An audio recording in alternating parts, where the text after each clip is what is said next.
খুব সহজ পদ্ধতিতে আজকে দই পটলের রেসিপি তোমাদের সাথে শেয়ার করব। তার জন্য এখানে আমি পটল নিয়েছি, সেটা আগে থেকে এরকম খোসা ছাড়িয়ে মাথাগুলো ছুরির সাহায্যে কেটে নেব।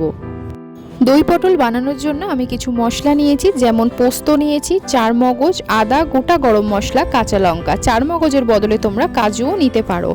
এবার আমি নিয়েছি ফেটিয়ে রাখা টক দই। একটা কড়া বসিয়ে তার মধ্যে সর্ষের তেলটা গরম হলে পটলগুলো দিয়ে নুন হলুদ দিয়ে ভালো করে কিন্তু ভেজে নিতে হবে। পটলগুলো ভাজা হয়ে গেলে কিন্তু আমি তুলে নেব। সেই তেলের মধ্যেই ফোড়ন দেব, যেমন কালো জিরে আর দেব শুকনো লঙ্কা। বেটে রাখা মশলাটা দিয়ে মিনিট 5 ধরে কষিয়ে নেবার পর কিছু গুঁড়ো মশলা জলে গুলে রেখেছিলাম সেটা দিয়ে দিলাম। আবারও কিছুক্ষণ কষিয়ে নেবার পর যখন তেল ছেড়ে আসবে তখন ভেজে রাখা পটলগুলো দিয়ে কিছুক্ষণ নাড়িয়ে নেবার পর ফেটিয়ে রাখা টক দইটা দিয়ে দেব। 3 থেকে 4 মিনিট এরকম ঢাকা দিয়ে রান্না করে নিলেই কিন্তু তৈরি হয়ে যাবে সহজ পদ্ধতিতে দই পটল। ভিডিওটা ভালো লাগলে লাইক করো আর সাবস্ক্রাইব করে দিও।